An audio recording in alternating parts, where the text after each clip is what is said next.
আসসালামু আলাইকুম। এটিএন বাংলা সংবাদে সবাইকে স্বাগত জানাচ্ছি। আমি ফিরোজ তোহা। শুরুতেই বিআরবি কেবলস সংবাদ শিরোনাম। উত্তরায় জুলাই গণহত্যার আসামি ওসি শাহ আলম পালানোর ঘটনায় বিক্ষোভে ফুঁসছে ছাত্র জনতা। গ্রেফতারে রেড অ্যালার্ট, কর্তব্যরত এএসআই বরখাস্ত। ঢাকা মেডিকেলের মর্গে জুলাই বিপ্লবে নিহত আরও 6টি লাশের সন্ধান। আঘাতের কারণে 5 জন এবং উপর থেকে পড়ে 1 জনের মৃত্যু, ময়নাতদন্তের রিপোর্ট। নতুন বাংলাদেশ বিনির্মাণে সবাইকে একসাথে কাজ করার আহ্বান মির্জা ফখরুলের। খালেদা জিয়াকে মাইনাসের স্বপ্ন কখনোই পূরণ হবে না বললেন আমির খসরু। বেসামাল চালের বাজার, সপ্তাহের ব্যবধানে কেজিতে দাম বেড়েছে 6 থেকে 12 টাকা। মজুদ করে ইচ্ছেমতো দাম বাড়ানোর অভিযোগ খুচরা বিক্রেতাদের। এবং ঢাকা আন্তর্জাতিক বাণিজ্য মেলায় বেড়েছে ক্রেতা দর্শনার্থীর ভিড়। বেচা কেনাও সন্তোষজনক। ইলেকট্রনিক্স পণ্যে স্টলগুলোতে আকর্ষণীয় মূল্য ছাড়।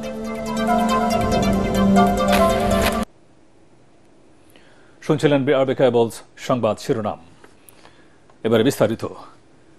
জুলাই গণঅভ্যুত্থানে প্রায় অর্ধশত মানুষকে হত্যার মূল আসামি উত্তরা পূর্ব থানার সাবেক ওসি শাহ আলমের গ্রেফতারের দাবিতে বিক্ষোভে ফুঁসে উঠেছে ছাত্র জনতা। যারা থানা থেকে তাকে পালানোর সুযোগ করে দিয়েছে তাদের দৃষ্টান্তমূলক শাস্তির দাবি জানিয়েছে বৈষম্য বিরোধী ছাত্র আন্দোলন। ওসি শাহ আলমের গ্রেফতারে সারা দেশে রেড অ্যালার্ট জারি করেছে পুলিশ। বরখাস্ত করা হয়েছে উত্তরা পূর্ব থানার কর্তব্যরত এএসআইকে। ক্লোজড করা হয়েছে বর্তমান ওসি মহিবুল্লাহকে। আরো জানাচ্ছেন আদ্দিন সজীব। জুলাই বিপ্লবে আওয়ামী দুঃশাসনে যখন উত্তাল ঢাকা, তখন রণক্ষেত্রে পরিণত হয় উত্তরা এলাকা। বিশেষ করে বিএনএস সেন্টারের সামনে নির্বিচারে ছাত্র জনতার উপর গুলি চালায় পুলিশ। এমনকি শেখ হাসিনা পালানোর দিনেও চলে ব্যাপক গুলিবর্ষণ। গত 5 আগস্ট বৈষম্য বিরোধী ছাত্র আন্দোলনে উত্তরায় 50 জনকে হত্যার মামলায় মূল আসামি করা হয় উত্তরা পূর্ব থানার সাবেক ওসি শাহ আলমকে। বৃহস্পতিবার দুপুর 12টার দিকে গ্রেফতার শাহ আলমকে জিজ্ঞাসাবাদের সময় তিনি থানা থেকে পালিয়ে যান। এরপরই বিক্ষোভে ফুঁসে ওঠে বৈষম্য বিরোধী ছাত্র আন্দোলন। কিভাবে এত বড় ঘটনা ঘটল, কে বা কারা পালাতে সহযোগিতা করলো, সেসব প্রশ্ন জোরালো হয়। এই যে প্রশাসন এখনো খুনিরা বসে আছে, তার প্রমাণ হচ্ছে গতকালকে খুনি শাহ আলমকে উত্তরা পূর্ব থানা থেকে ছেড়ে দেয়া।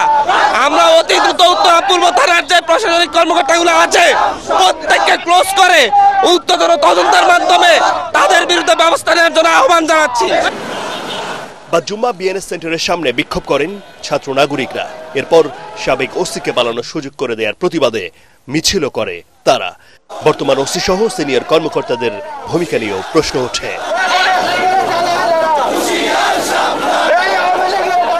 এর মধ্যে সাবেক ওসি শাহ আলমকে গ্রেফতারে সারা দেশে রেড অ্যালার্ট জারি করা হয়েছে। শিক্ষার্থীদের প্রতিবাদের মুখে কথা বলেন উত্তরা বিভাগের উপপুলিশ কমিশনার রওনক জাহান। আপনাদের বক্তব্যে তো আমরা সিনিয়রকে জানাবো বলেছি। এই ঘটনার প্রতিকার সবার আগে কে চায়? আমরা চাই। আমার আসামি পালিয়ে গেলে কি আমরা কাজ করতে পারবো? এই প্রতিকার তো প্রাথমিকভাবে আমরা চেয়েছি ঊর্ধ্বতন কর্তৃপক্ষের কাছে। এই ঘটনা জানাজানি হওয়ার পরপরই কর্তব্যরত এএসআইকে বরখাস্ত করা হয়, ক্লোজ করা হয়েছে ওসি মহিবুল্লাহকেও। আদ্দিন সজীব, এটিএন বাংলা, ঢাকা। ঢাকা মেডিকেল কলেজের মর্গে থাকা জুলাই বিপ্লবে নিহত আরও 6টি লাশের সন্ধান পেয়েছে বৈষম্য বিরোধী ছাত্র আন্দোলনের গণ অভ্যুত্থান বিষয়ক বিশেষ সেল। ময়নাতদন্ত প্রতিবেদনে আঘাতজনিত কারণে 5 জনের এবং উপর থেকে নিচে পড়ে 1 জনের মৃত্যু হয়েছে বলে উল্লেখ করা হয়েছে। ঢাকা মেডিকেল কলেজ হাসপাতালে সংবাদ সম্মেলনে সব তথ্য জানান বিশেষ সেলের সম্পাদক হাসান ইমাম। আরও জানাচ্ছেন খায়রুল ইসলাম। জুলাই বিপ্লবের শুরুতে কোটা এবং পরে স্বৈরাচার পতনের আন্দোলনে যেভাবে ছাত্র জনতাকে হত্যাকাণ্ডে মাতে বিগত আওয়ামী লীগ সরকার, তাতে শহীদদের সংখ্যা এখনো অজানা। বাড়ছে শহীদদের তালিকাও। এমন একটা সময় খোঁজ মিলল আরও 6 জনের মরদেহ। 6টি মরদেহই জুলাই গণঅভ্যুত্থানের দাবি করে মৃত্যুর কারণ নিশ্চিত করতে আবারও ময়নাতদন্তের দাবি জানান গণ অভ্যুত্থান বিষয়ক বিশেষ সেলের সম্পাদক হাসান ইনাম। আমাদেরকে শাহবাগ থানা নিশ্চিত করেছে যে লাশগুলোর ময়নাতদন্ত করা হয়েছে 5 জনের, এখানে যে 6টার মধ্যে 5 জনের ময়নাতদন্তের রিপোর্টে মৃত্যুর কারণ হিসেবে লেখা হয়েছে আঘাতজনিত কারণে মৃত্যু, আর একজনের যে এনামুল তার মৃত্যুর কারণ হিসেবে লেখা হয়েছে ডিজিজড উপর থেকে নিচে পড়ে মৃত্যু।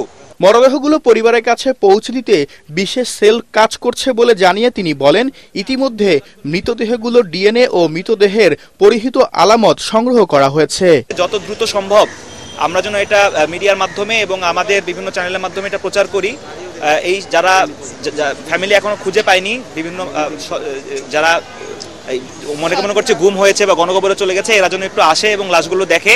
এবং যেহেতু এখানে ডিএনএ সংরক্ষণ করা হয়েছে, ডিএনএ টেস্ট করলে আশা করি আমরা এটা করতে পারবো, স্যাম্পল মিলাতে পারবো। গণ অভ্যুত্থানে অংশ নেওয়া পরিবারের কোনো সদস্য নিখোঁজ থাকলে গণ অভ্যুত্থান বিষয়ক সেলের সাথে যোগাযোগ করার আহ্বানও জানান হাসান ইনাম।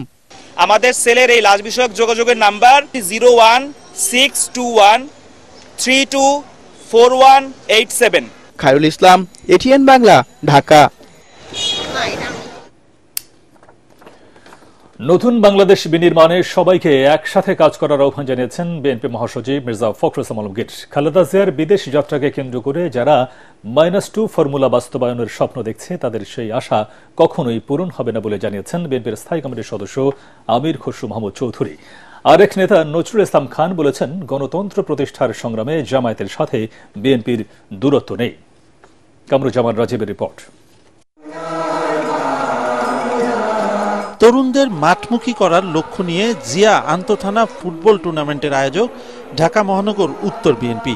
রাজধানীর মিরপুরে সিটি ক্লাব মাঠে টুর্নামেন্টের উদ্বোধন করেন বিএনপি মহাসচিব মির্জা ফখরুল ইসলাম আলমগীর। এর আগে প্রধান অতিথির বক্তব্যে তিনি অভিযোগ করেন, ফ্যাসিস্ট আওয়ামী সরকার বিগত 15 বছরে দলীয়করণ করে ক্রীড়াঙ্গন সহ দেশের প্রতিটি প্রতিষ্ঠানকে ধ্বংস করেছে। এখন আধুনিক বাংলাদেশ বিনির্মাণে তরুণদের ভূমিকা অনস্বীকার্য। অগ্রসর, সমৃদ্ধ, আন্তরিক একটি বাংলাদেশ নির্মাণ করতে, সেখানে তরুণদের ভূমিকাটাই হচ্ছে সবচেয়ে বড় ভূমিকা।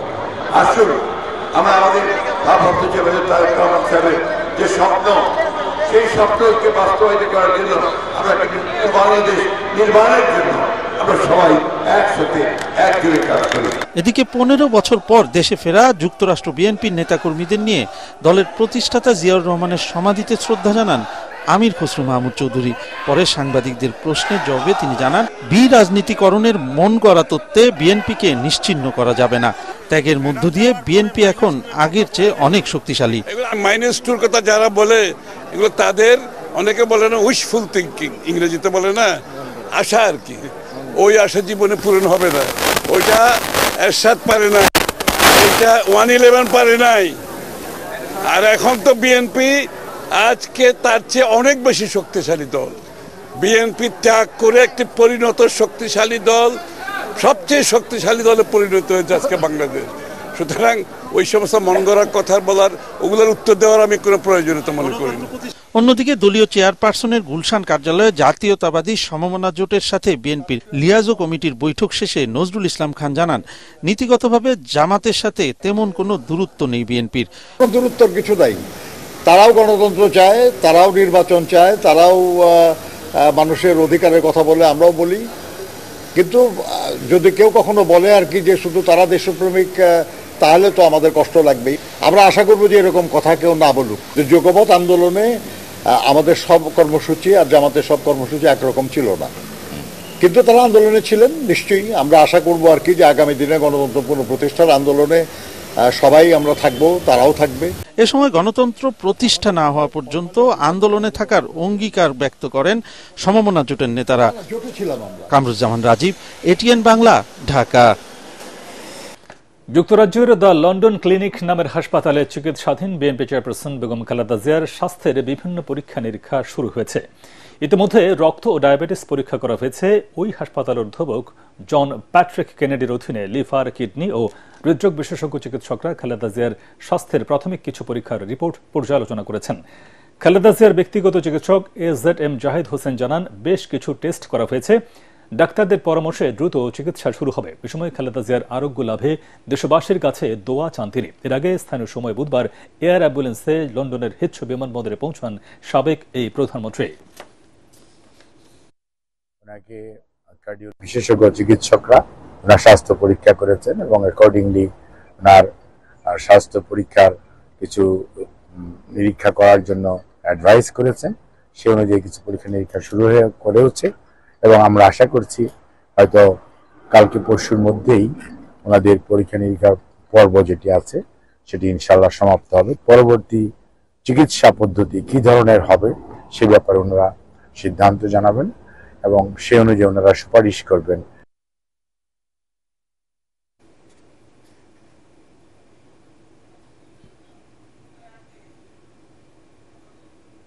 এবং আমাদের বাংলাদেশ থেকে আসা মেডিকেল বোর্ডের সম্মানিত সদস্যরা ওনারাও সবাই আছেন। পরবর্তী ট্রিটমেন্টের ধাপ কোনটা হবে এবং ওনার শারীরিক অবস্থা বর্তমানে কি অবস্থায় আছেন সেটা ওনারা পর্যবেক্ষণ এবং আলোচনা পরামর্শ করছেন।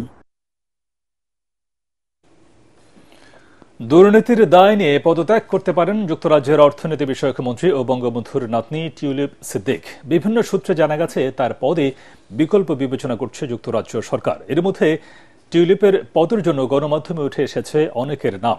এক আবাসন ব্যবসায়ীর কাছ থেকে বিনামূল্যে ফ্ল্যাট নেয়া সহ দুর্নীতির নানা অভিযোগ উঠে তার বিরুদ্ধে। আরো জানাচ্ছেন একরামুল হক সায়েম। খালা শেখ হাসিনার পতনের রেশ যেন গিয়ে পড়ল টিউলিপ সিদ্দিকের উপর। বঙ্গবন্ধুর নাতনি ও শেখ রেহানার মেয়ে টিউলিপ বর্তমানে যুক্তরাজ্যের অর্থনীতি বিষয়ক মন্ত্রী। দেশটির আর্থিক খাতের অপরাধ দুর্নীতি বন্ধের দায়িত্ব তার কাঁধে থাকলেও উল্টো দুর্নীতির অভিযোগ তার বিরুদ্ধেই। আওয়ামী লীগের একজন সমর্থক ও আবাসন ব্যবসায়ী টিউলিপকে লন্ডনে 7 লাখ পাউন্ডের একটি ফ্ল্যাট দেন। বিনামূল্যে ওই ফ্ল্যাট হস্তান্তরের তথ্য উঠে এসেছে যুক্তরাজ্যের ভূমি নিবন্ধন সংক্রান্ত নথিপত্রে। যুক্তরাজ্যের রাজনীতিতে এখন এটি ব্যাপক আলোচিত বিষয়। এ নিয়ে নানা গুঞ্জন চলছে সেখানকার প্রবাসী বাঙালি ও বাংলাদেশের মানুষের মধ্যেও। ওনার আন্টির বিরুদ্ধে কখনো একটা কথাও বলে নাই পার্লামেন্টে, এতগুলো হয়ে গেল। তো এই যে একটা অ্যাকিউজেশন আসছে এটা হচ্ছে একটা symptom of a bigger problem. আর বিগার প্রবলেম হচ্ছে উনি সত্যি ডেমোক্র্যাট না আসলে উনি অটোক্র্যাট। এই আইডেন্টিটা আমরা আইডেন্টিফাই করার জন্যে ইউকে মিডিয়া উঠে পড়ে লাগছে এবং ইনভেস্টিগেশন শুরু হয়ে গিয়েছে। এরই মধ্যে টিউলিপ তার বিরুদ্ধে ওঠা অভিযোগ তদন্তে যুক্তরাজ্যের সংশ্লিষ্ট কর্তৃপক্ষের প্রতি আহ্বান জানিয়েছেন। তার এই আহ্বান দায় নিয়ে পদত্যাগ করার ইঙ্গিত বলে মনে করছেন অনেকে। এই অবস্থায় যুক্তরাজ্যের ক্ষমতাসীন দল টিউলিপের পদে বিকল্প ব্যক্তিদের একটি তালিকা তৈরি করেছে বলে জানা গেছে।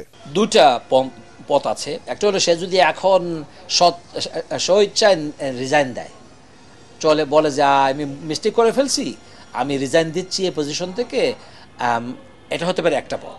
আরেকটা পথ হবে ডেফিনেটলি পার্লামেন্টারি এথিক্স কমিশন ওইটা নিয়ে ইনভেস্টিগেট করবে। তারা যদি ইনভেস্টিগেশন করে পায় যে আসলেও সে করাপশনের মধ্যে জড়িত ছিল, আসলেও সে যে বাসাগুলো পাইছে ওটা আওয়ামী লীগের মেম্বারদের সাথে বাংলাদেশের গভর্নমেন্টের লিঙ্কের কারণে পাইছে, আর ওইটা সে ডিক্লেয়ার করুক আর না করুক ওইটা থেকে সে বেনিফিট হয়েছে, ওইটা হইলে ওইটা হচ্ছে ক্রিমিনাল অফেন্স। ক্রিমিনাল অফেন্স হলে তাকে তারা পার্লামেন্ট থেকে বহিষ্কার করবে আর লেবার পার্টি থেকে বহিষ্কার করবে। এদিকে বাংলাদেশ ব্যাংকের আর্থিক গোয়েন্দা বিভাগ, Bangladesh financial intelligence unit Tulip ও তার পরিবারের 7 সদস্যের ব্যাংক হিসাবে তথ্য তলব করেছে। অন্যদিকে বাংলাদেশে একটি পারমাণবিক বিদ্যুৎ কেন্দ্র স্থাপনে রাশিয়ার সঙ্গে হওয়া চুক্তির মাধ্যমে কয়েক বিলিয়ন পাউন্ড আত্মসাৎ করতে টিউলিপ সহায়তা করেছিলেন কিনা তা অনুসন্ধান করছে দুর্নীতি দমন কমিশন দুদক। ইকরামুল হক সায়েম, এটিএন বাংলা, ঢাকা। বেসামাল চালের বাজার সপ্তাহের ব্যবধানে কেজি প্রতি দাম বেড়েছে 6 থেকে 12 টাকা। এক শ্রেণীর ব্যবসায়ীরা চাল মজুদ করে ইচ্ছে মতো দাম বাড়াচ্ছে বলে অভিযোগ খুচরা বিক্রেতাদের। এ সময় বাণিজ্য উপদেষ্টার বাজার নিয়ন্ত্রণে আলাদিনের চারাগ নেই এমন মন্তব্যের কঠোর সমালোচনা করেন সাধারণ ক্রেতারা। বিস্তারিত মাছারুল হক মুহাজিরের রিপোর্টে। আমনের ভরা মৌসুমেও চড়া চালের বাজার, আমদানি বৃদ্ধি, ভর্তুকি মূল্যে বিক্রি সহ সরকার বিভিন্ন উদ্যোগ নিলেও কাজে আসছে না কিছুই। প্রতিনিয়ত বেড়েই চলছে প্রধান এই খাদ্যশস্যের দাম। রাজধানীর কারণ বাজারের চালের আড়তে ক্রেতা উপস্থিতি কম। 70 টাকার নিচে মিলছে না ভালো কোনো চাল। কেজিতে মানভেদে চালের দাম 6 থেকে 12 টাকা বেড়েছে। বাজারের এই নাজেহাল অবস্থায় বেকায়দায় ক্রেতা বিক্রেতা উভয়ই। এর মধ্যে বাণিজ্য উপদেষ্টার মন্তব্য ক্রেতাদের মনের আগুনে ঘি ঢেলেছে। আমরা বাঙালি, আমাদের খাদ্য হলো ভাত। ভাতের উপর যদি চালের উপর যদি এত ইয়ে হয়, মানে দাম বাড়ে, সাধারণ পাবলিক তো বাঁচার মতো না, তার বেতন তো বাড়ে নাই। মধ্যবিত্তের জন্য বাড়েন, তারপরে কিছু করার নেই। এটাও বাড়বে, সিন্ডিকেট না ভাঙা পর্যন্ত। আর ওই কর্পোরেট কোম্পানিগুলো লাইসেন্স দিছে, এরা বলে গাড়ির ব্যবসা করে, ফার্সের ব্যবসা করে, প্লটের ব্যবসা করে, এতে চাইলে আসার উদ্দেশ্য কি? বাণিজ্য উপদেষ্টা বলছেন যে ওনার কাছে কি বলছে, কি যেন বলছেন, জাদুর আলাদিনের চেরাগ নেই, কিন্তু এটা আসলে ওনার এভাবে বলাটা ঠিক না। এটা উনি মনে মনে বলবেন যে ওনার হাতে চেরাগ নাই, কিন্তু পাবলিকের সামনে এটা বলা ঠিক না ওনার, কারণ উনি তো দায়িত্বে আছেন, সবকিছু দায়ভার তো ওনার থাকবেই। ভাতের সাথে মাছ খাবেন, সেখানেও স্বস্তি নেই। রুই, তেলাপিয়া, পাঙ্গাস কেজিতে বেড়েছে 20 থেকে 30 টাকা করে। এখন তো মাছের পুরা সিজন, এখন হিসাবে মনে করেন মাছের দাম আরো 50 টাকা কম কেজিতে হওয়া উচিত ছিল, কিন্তু সেই হিসাবে হচ্ছে না। যে মাছের দাম রেগুলার যে জিনিসটা দেখাইতেছে, ওরা বারবার বলতেছে যে সিন্ডিকেট সিন্ডিকেট সিন্ডিকেট। তো ব্যক্তি যে বিজনেস করতে সেও তো একটা সিন্ডিকেট, তার সিন্ডিকেটটা ভাঙবে কি? নিম্ন মধ্যবিত্তের জন্য আসলে কষ্টকর হয়ে যাবে, মধ্যবিত্তের জন্য কিছুটা কষ্টকর হয়েই যায়। শীত বাড়ার সাথে সাথে বাজারে বেড়েছে সবজি সরবরাহ, দামও তুলনামূলক কম। আমাদের বলা হয় মাছে ভাতে বাঙালি, কিন্তু আপাতত এই সবজি ছাড়া মাছ আর ভাত প্লেটে তুলতে সাধারণ মানুষের খরচ করতে হচ্ছে একটু বেশি। তাই তারা বলছেন সরকারের কাছে আলাদিনের চেরাগ থাকুক বা না থাকুক, আসছে রমজানের মধ্যে এই নিত্যপণ্যের দাম সহনশীল করতে হবে। কেননা অন্য সব সরকারের চেয়েও এই অন্তর্বর্তী সরকারের কাছে তাদের প্রত্যাশাটা একটু বেশি। মাসহারুল হক মুহাজির, এটিএন বাংলা, ঢাকা। ধীরে ধীরে জমে উঠছে ঢাকা আন্তর্জাতিক বাণিজ্য মেলা। সাপ্তাহিক ছুটির দিনে ক্রেতা দর্শনার্থীদের ভিড় বেড়েছে মেলায়। স্টলে স্টলে ক্রেতাদের পদচারণা, বেড়েছে বেচাকেনাও। মেলায় ক্রেতাদের আকৃষ্ট করতে ইলেকট্রনিক্স পণ্যের স্টলগুলোতে রয়েছে আকর্ষণীয় মূল্য ছাড়। বাণিজ্য মেলা ঘুরে এসে আরো জানাচ্ছেন তৌরিক ইসলাম। সাপ্তাহিক ছুটির দিনে ঢাকা আন্তর্জাতিক বাণিজ্য মেলা যেন কানায় কানায় ভরা। ঢাকা ও আশপাশের বিভিন্ন প্রান্ত থেকে পরিবার পরিজন নিয়ে সবার গন্তব্য বাণিজ্য মেলা। মেলায় ভিড় বেশি ইলেকট্রনিক্সের দোকানে। ক্রেতাদের চাহিদা মতো পণ্য নিয়ে বাণিজ্য মেলায় রয়েছে মিনিস্টার প্যাভিলিয়ন। স্টল স্টল ঘুরে নিত্য প্রয়োজনীয় ও আধুনিক সব পণ্য কিনছেন ক্রেতারা। যে কোনো কিছু হোক, আমাদের ফ্যামিলিতে যত কিছুই পারচেস করা হোক না কেন, সব মিনিস্টার থেকে পারচেস করা হয়। এই জন্য আমি আব্বু আম্মু থেকে দেখছি যে এটাই পারচেস করে, তো টিভিও আমাদের এটাও কেনা দরকার ছিল, তো আমরা মিনিস্টারেই প্রেফার করি সবসময়। পণ্যের ক্ষেত্রে যে আমাদের নতুন এডিশন, নতুন সংযোজিত হয়েছে আমাদের অক্সিজেন সিরিজের এসি, ওয়ার্ল্ড রিনাউন্ড একটা ব্র্যান্ড। তাছাড়া আমাদের হোম অ্যাপ্লায়েন্স রয়েছে। একই দৃশ্য দেশীয় পণ্য ভীষণের প্যাভিলিয়নেও। রেফ্রিজারেটর, টিভি, হোম অ্যাপ্লায়েন্স এবং এসিতে আপকামিং প্রোডাক্ট আসছে। ভীষণের ইউজ করে আমি খুব মজা পাই, এর জন্য ভীষণ আমি কিনতে আসছি। ভীষণের পণ্যটা আমার কাছে ভালো লাগে, তাই ভীষণ বেছে নিচ্ছি আর কি। ওয়ালটনের স্টলেও উপচে পড়া ভিড় ক্রেতাদের। প্রতিটি পণ্যে আধুনিকতা ও প্রযুক্তির ছাপ থাকায় ঝুঁকছেন অনেকে। আমরা এশিয়া মহাদেশে সর্ববৃহৎ, আমাদের সর্বোচ্চ বিদ্যুৎ সাশ্রয়ী 6 স্টার রেটিংযুক্ত এয়ার কন্ডিশনার ডিসপ্লে করেছি, এআই প্রযুক্তি সম্পন্ন স্মার্ট রেফ্রিজারেটর। এছাড়া আমাদের television, computer, home appliance, kitchen appliance সহ সকল পণ্য এখানে প্রদর্শন করা হয়েছে। বিগত 4 বছর ধরে ইউজ করছি ওয়ালটনের, এখনো অবধি সিঙ্গেল কোনো প্রবলেম হয় না। সো আমার ভালো লাগে, দ্যাটস ওয়াই আবার এসে ভিজিট করছি যে নতুন কি কি এসেছে। প্রথমবারের মতো অনলাইনে মিলছে মেলার প্রবেশ টিকিট, ফলে অনলাইনে দাঁড়িয়ে টিকিট কাটার ভোগান্তি নেই বাণিজ্য মেলায়। তৌরিক ইসলাম, এটিএন বাংলা, ঢাকা। তীব্র ঠান্ডায় কাঁপছে সারা দেশ। সকালে পঞ্চগড়ের তেঁতুলিয়ায় দেশের সর্বনিম্ন তাপমাত্রা রেকর্ড করা হয়েছে 7.3 ডিগ্রি সেলসিয়াস। আবহাওয়াবিদ শাহিনুল ইসলাম জানান, উত্তরাঞ্চলের 9 জেলায় বইছে শৈত্যপ্রবাহ। জেলাগুলো হল রাজশাহী, পাবনা, নওগাঁ, দিনাজপুর, পঞ্চগড়, যশোর, কুষ্টিয়া, চুয়াডাঙ্গা ও গোপালগঞ্জ। গতকাল থেকে শুরু হওয়া মৃদু শৈত্যপ্রবাহের কারণে জনদুর্ভোগ বেড়েছে। এর সাথে উত্তরের হিমেল বাতাস নতুন করে বাড়িয়ে দিয়েছে শীতের মাত্রা। শীত উপেক্ষা করেই জীবিকার তাগিদে বের হচ্ছেন নিম্ন আয়ের মানুষ। অনেকে বিভিন্ন স্থানে খড়কুটো জ্বালিয়ে শীত নিবারণের চেষ্টা করছেন। এদিকে হাসপাতালগুলোতে বেড়েছে শীতজনিত রোগীর সংখ্যা। আবহাওয়া অফিস জানিয়েছে, শীতের দাপট আরও কয়েকদিন অব্যাহত থাকবে। চুয়াডাঙ্গায় সকালে সর্বনিম্ন তাপমাত্রা রেকর্ড করা হয়েছে 8.5 ডিগ্রি সেলসিয়াস, যা এই মৌসুমে জেলার সর্বনিম্ন তাপমাত্রা। খুবই ঠান্ডা, ঘর থেকে বার হওয়া যায় না, কোনো কাজ কাম করা যায় না, প্রচুর ঠান্ডা। বাচ্চা কাচ্চা ধরে খুবই আছি ঠান্ডার মধ্যে। এই হাওয়া বাতাসে মানুষজন ভ্যানে ভাড়া উঠতে চায় না, ইনকাম কমে গেছে, এরপরও বাইরে হতে হচ্ছে, যে কষ্টে আছে। দেশের কোনো নাগরিক এবং জাতিগোষ্ঠী যাতে নিজেদের বঞ্চিত মনে না করে সেই লক্ষ্যে অন্তর্বর্তী সরকার কাজ করছে বলে জানিয়েছেন উপদেষ্টা আদিলুর রহমান খান। সকালে রাজধানীতে বাংলাদেশ বৌদ্ধ বিহারে বৌদ্ধ মহাবিহারে আয়োজিত অনুষ্ঠানে তিনি একথা বলেন। জুলাই বিপ্লবের স্বপ্ন বাস্তবায়নে পরিকল্পনা অনুযায়ী সংস্কার শেষে বর্তমান সরকার বিদায় নেবে বলেও জানান উপদেষ্টা। এ সময় ধর্ম উপদেষ্টা বলেন, ৬৮ কোটি টাকা খরচে নেপালে একটি কালচারাল সেন্টার করার উদ্যোগ নেওয়া হয়েছে। এর মাধ্যমে বাংলাদেশের বৌদ্ধ সংস্কৃতি ও সাম্প্রদায়িক সম্প্রীতি ত্বরান্বিত হবে বলে আশা করেন তিনি। এ সময় সার্বজনীন শ্মশানের ভিত্তিপ্রস্তর স্থাপন ও শ্রীলঙ্কা থেকে আনা বোধিচার রোপণ করা হয়। অনুষ্ঠানে নরওয়ে, যুক্তরাজ্য ও ভারতের রাষ্ট্রদূত উপস্থিত ছিলেন। জুলাইয়ের ৩৬ দিন যেইভাবে সমস্ত ধর্মের তরুণ যুবকরা রক্ত দিয়েছেন অন্যায়ের বিরুদ্ধে, যেভাবে বাংলাদেশকে তারা স্বপ্ন দেখেছিলেন, সেটা কিছুদূর বাস্তবায়নের দায়িত্ব যেহেতু আমরা পেয়েছি, আমরা তা পালনের চেষ্টা করছি। নেপালের লুম্বিনী, এটা কপিলাবস্তুতে লুম্বিনী ডিস্ট্রিক্ট, লুম্বিনীতে আমরা প্যাগোডা এবং বুদ্ধিস্ট কালচারাল সেন্টার প্রতিষ্ঠা করতে যাচ্ছি। আপনারা যারা বাংলাদেশের তীর্থযাত্রী নেপালে যাবেন, ওই কালচারাল সেন্টার আপনারা দেখতে পারবেন এবং ওখানে আপনারা ধর্মীয় কর্মকাণ্ড সম্পন্ন করতে পারবেন। আল আরাফা ইসলামী ব্যাংক অর্থ সংবাদ।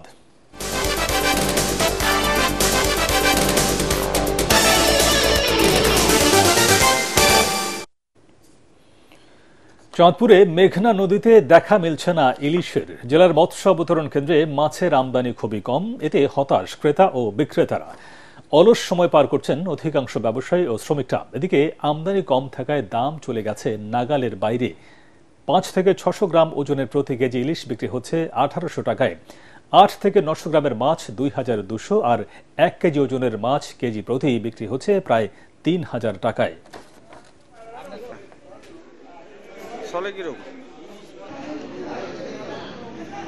মাছের আমদানি কম থাকায় ১ কেজি সাইজের মাছগুলো সিজন বাজারে থাকে ২,২২০ টাকা, এখন হইলো ২৮০০, ২৭০০ এরকম যাইতেছে। মাছের দাম বেশি থেকে ক্রেতা খুব কম আসে, আইসা দাম জিগা মানুষ অনেকের টাকা নেই। ঢাকা থেকেও আরো বেশি মনে হচ্ছে দামটা, সাধ্যের বাইরে। একটু কমলে ২৪০০-২৬০০ টাকা এখানে মাছের দাম, কি করে কিনে। এবারে পার্টেক্স খেলার খবর।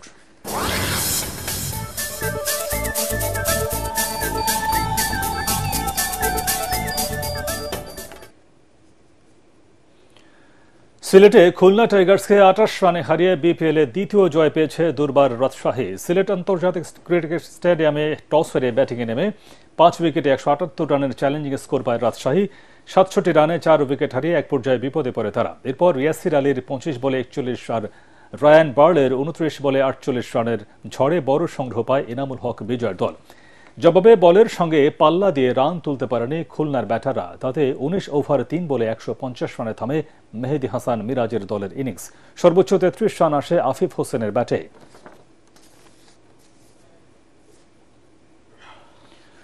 রহমতগঞ্জকে ৩-১ গোলে হারিয়ে বাংলাদেশ প্রিমিয়ার লিগে পয়েন্ট টেবিলের শীর্ষস্থান মজবুত করেছে মোহামেডান স্পোর্টিং ক্লাব। মুন্সিগঞ্জের মতিউর রহমান স্টেডিয়ামে প্রথমার্ধে দু দলই সমান তালে লড়ে, তবে সুযোগ বেশি তৈরি করে মোহামেডান।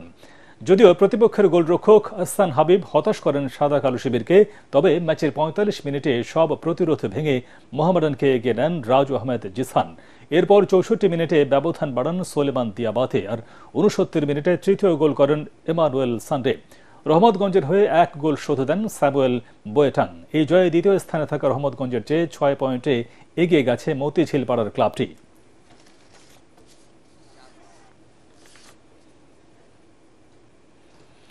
শেষ করার আগে বিআরবি কেবলস সংবাদ শিরোনাম আরেকবার।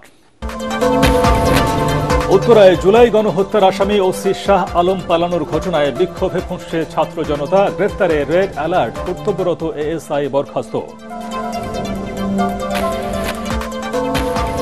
ঢাকা মেডিকেলের মর্গে জুলাই বিপ্লবে নিহত আরও ৬টি লাশের সন্ধান। আঘাতের কারণে ৫ জন এবং উপর থেকে পড়ে ১ জনের মৃত্যু, ময়নাতদন্ত রিপোর্ট। নতুন বাংলাদেশ বিনির্মাণের সবাইকে একসাথে কাজ করার আহ্বান মির্জা ফখরুলের। খালেদা জিয়াকে মাইনাসের স্বপ্ন কখনোই পূরণ হবে না বললেন আমির খসরু। বেসামাল চালের বাজার, সপ্তাহের ব্যবধানে কেজিতে দাম বেড়েছে 6 থেকে 12 টাকা। মজুদ করে ইচ্ছে মতো দাম বাড়ানোর অভিযোগ খুচরা বিক্রেতাদের। এবং ঢাকা আন্তর্জাতিক বাণিজ্য মেলায় বেড়েছে ক্রেতা দর্শনার্থীর ভিড়। বেচা কেনাও সন্তোষজনক। ইলেকট্রনিক্স পণ্যের স্টলগুলোতে আকর্ষণীয় মূল্য ছাড়। পরবর্তী সংবাদ দেখার আমন্ত্রণ জানিয়ে এখনকার মতো শেষ করছি। এটিএন বাংলার সংবাদ ইউটিউবে দেখতে ব্রাউজ করুন youtube.com/ATN Bangla News। ধন্যবাদ সবাইকে।